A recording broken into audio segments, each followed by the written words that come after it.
আনন্দময়ীর আগমনে আনন্দে গিয়েছে দেশ ছেয়ে। রবীন্দ্রনাথ ঠাকুরের সেই কবিতার আবহ যেন জীবন্ত হয়ে উঠেছে শারদীয় দুর্গোৎসবে। শরতের আকাশ কাশফুলের ঢেউ আর শিউলির সুবাসে চারপাশ যখন ভরে ওঠে, তখনই ঢাকের তালে ভেসে আসে দেবী দুর্গার আগমনী বার্তা। এবছর সেই উৎসবের রঙে যোগ হয়েছে এক ব্যতিক্রমী শিল্পকর্মের ছোঁয়া। কারিগরের হাতের জাদুতে সোনালী আঁশ পাটে গড়া এক অভিনব প্রতিমায় ধরা দিয়েছেন দেবী দুর্গা, যা প্রথম দেখাতে মনে হতে পারে খোদাই করা সোনার মূর্তি। সূক্ষ্ম বুননে দেবীর শাড়ি অলংকার থেকে শুরু করে বাহন, এমনকি অসুরের মুখাবয়বেও ছড়াচ্ছে সোনালী জ্যোতি।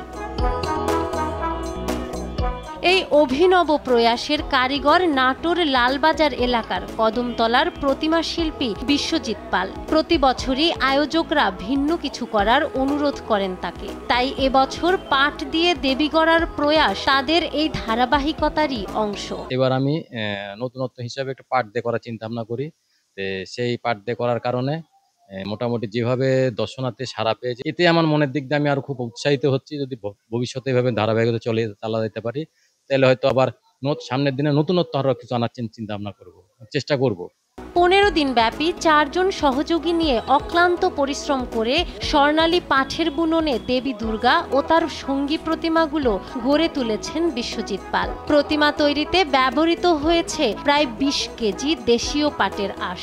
গত বছর বিশ্বজিৎ পালের গড়া ধানের তৈরি প্রতিমাও আলোড়ন তুলেছিল দেশব্যাপী। পড়াশোনার পাশাপাশি বাবাকে আমার নিজে যতটুকু পারি আমি এই চেষ্টা করি, সাহায্য করি।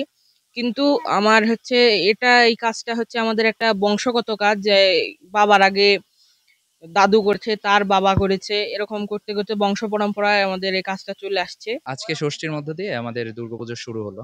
সো আমরা প্রতিবারই চেষ্টা করি নতুনত্ব আনার। যেমন গতবার আমরা ধানের ঠাকুর প্রতিমা বানিয়েছিলাম, আর এইবার আমরা পাটকে টার্গেট করছি। সো আমরা এবার পাটের সোনালী আঁশ, বাংলাদেশে যেরকম পাটকে সোনালী আঁশ বলা হয়, সো আমরা এটাকে এবার থিম হিসেবে কাজে লাগিয়েছি। সো অনেক মানুষ আজকে থেকে আসা শুরু করেছে, কজ অফ নতুনত্ব দেখতে সবাই পছন্দ করে। গত বছর ধানের ঠাকুর ছিল, এবছর পাটের ঠাকুর, সোনালী পাট দিয়ে প্রায় 20 কেজি পাট আনুমানিক আমাদের ঠাকুরের গায়ে আর কি ধারণ করা হয়েছে। আমরা নতুনত্ব কিছু করি, এবারও নতুনত্ব কিছু করছি। প্রতিমাটি ঘিরে প্রতিদিন ভিড় করছেন কৌতূহলী মানুষ। সোনালী আঁশের উপর ঝলমলে আলোর প্রতিফলনে প্রতিমাগুলো পাচ্ছে প্রাণের এক নতুন মাত্রা। ধর্মীয় অনুভূতির সঙ্গে এটি হয়ে উঠেছে সৃজনশীলতার এক অনন্য প্রদর্শনী। আজকে ষষ্ঠী, আমরা জয়কালীবাড়ি মন্দিরে ঘুরতে এসেছি। প্রতিমাটা দেখে অনেক ভালো লাগলো। পাট দিয়ে তৈরি দুর্গা ঠাকুর, লক্ষ্মী ঠাকুর, সরস্বতী ঠাকুর, গণেশ, কার্তিক, এগুলো দেখে পাট দিয়ে তৈরি অনেক ভালো লাগলো। আজকে পূজা শুরু, ষষ্ঠীর দিন। আমরা লালবাজারের রঘুসুতম সঙ্গে 20 কেজি পাট দিয়ে প্রতিমা তৈরি করা হয়েছে, এখানে দেখতে আসলাম, ভালো লাগছে। মহাষষ্ঠীতে দেবী দুর্গাকে বরণ করে নিয়েছে সনাতনী ধর্মাবলম্বীরা। আলো, রং আর সঙ্গীতে মাতোয়ারা প্রতিটি মণ্ডপ। শরৎ হাওয়ায় মৃদু দোলায় ভেসে আসছে উৎসবের আহ্বান।